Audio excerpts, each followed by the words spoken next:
swing and a high fly ball belted, and I mean belted deep to left field into the upper deck. My, oh my, what a shot by McGwire. 55, and he's done it again, and let's see where that goes. It hit the top of the roof.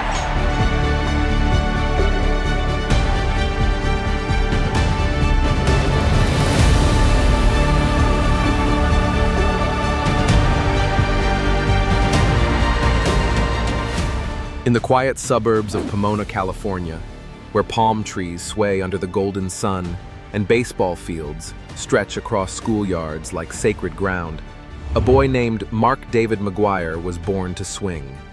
From a young age, it wasn't just that he was tall or strong. It was that there was a heaviness in the way he carried himself, as if even as a child, he knew he was meant for more. His father, a dentist, instilled discipline. His mother offered warmth, but in a house full of 5 boys, competition was oxygen. There was no space for softness, only hustle, grit, and the need to stand out. McGwire first loved golf, but the baseball diamond soon became his sanctuary. At Damien High School in Laverne, he dominated. His size was unnatural for his age, his swing violent and elegant at once. He didn't just hit home runs, he launched them like arrows slicing through the sky. College scouts watched in awe. By the time he landed at the University of Southern California, McGwire had already been branded as the next big thing. There, under coach Rod Dado, his game matured. But it was during the 1984 Olympics that the world saw a glimpse of the storm he was about to bring. McGwire helped lead Team USA to a silver medal, standing out among future stars with his blistering bat speed and calm demeanor. That same year, the Oakland Athletics took him 10th overall in the MLB draft. He was officially on the path to greatness, and in 1987, he arrived like thunder. As a rookie, McGwire was a revelation. He clubbed 49 home runs, shattering the rookie record, and won American League Rookie of the Year in a landslide. The ball didn't just leave his bat, it exploded. His home runs weren't mere hits, they were declarations, statements of intent. Alongside Jose Canseco, the Bash brothers were born. 2 towering men with forearms like cannons and a swagger that could fill stadiums. They made baseball cool again in an era slipping into mediocrity. Together, they helped propel the Athletics to 3 straight World Series appearances, culminating in a 1989 championship. McGwire's legacy was being written in capital letters.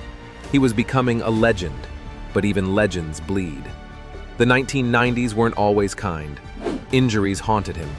Between 1993 and 1996, he missed large stretches of seasons. He was still hitting homers when healthy, but consistency evaded him. And in the background, the whispers began. About supplements, about size, about power that seemed too unnatural. Still, nothing concrete, and the media, starved for heroes, turned the other way. Then came 1997. The Athletics, facing a rebuild, traded McGwire to the St. Louis Cardinals. It was a move that would not only revive his career, but ignite the most electrifying summer in baseball history.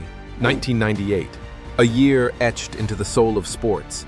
The great home run chase, McGwire versus Sosa, red versus blue, Cardinals versus Cubs, but more than anything, it was a return to innocence. After the bitter strike of 1994, fans had turned away, ballparks had emptied, faith had been fractured. But McGwire and his relentless march towards 61, the ghost of Roger Maris, brought them all back. Each night, stadiums filled not just with fans, but believers. Baseball was no longer just a sport, it was a movement. America was glued to TVs, radios, and scoreboards, waiting for McGwire's next swing. Broadcasters held their breath as he stepped into the box. And he delivered, blast after blast, many traveling 450 feet or more. The man was a machine. But behind the power was pressure, unimaginable, constant pressure. McGwire later described it as mentally suffocating. The media circus was relentless. Celebrities packed stadiums. Bruce Springsteen, Barbara Walters, even MTV showed up. McGwire, naturally shy, had no training for this spotlight. "There's no class in college for what I went through," he would say. The only place he found peace was between the white lines. In the batter's box, everything made sense. Everything slowed down.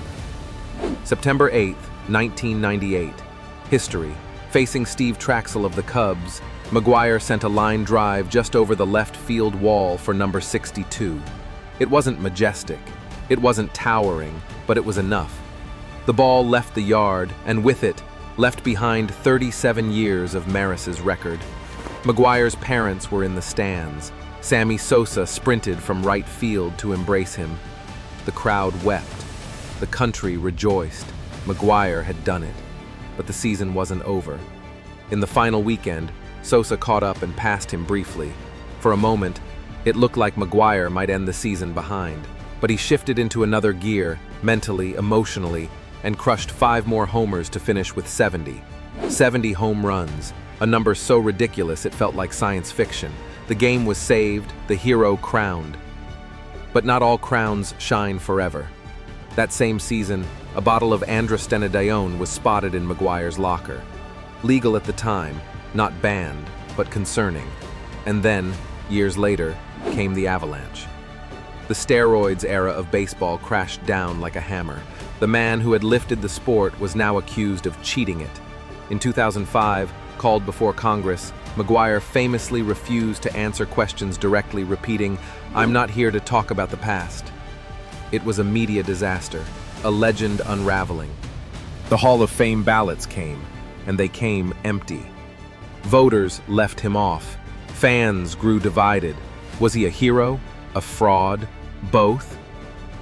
In 2010, he came clean. Yes, he admitted, he had taken performance-enhancing drugs. He began in the late 80s and used them during the 1998 season. He regretted it deeply. He wished he hadn't. He believed he would have hit 70 without them. "I was born to hit home runs," he said, and maybe he was. He wasn't defensive, he wasn't arrogant, he was broken, humble, honest. His redemption arc came quietly. He returned to baseball, not as a player, but as a coach. First with the Cardinals, then with the Dodgers and Padres, teaching hitters the science of the swing, preaching discipline, patience, and strength of mind. Coaching, he learned, was not about yelling, it was about listening. Sometimes, he said, the best coaching is saying nothing at all. He found peace in that, in normalcy. Gone were the flashing cameras, gone were the headlines. Just a man helping the next generation become better than he was. He'd sit in the dugout now, quiet, calm, observing, no longer chasing greatness, just nurturing it in others, watching them grow, fail, adjust, succeed. He found meaning not in the roar of 50,000 fans, but in a quiet nod from a player who finally found their swing. Today, Mark McGwire lives with the full weight of his past.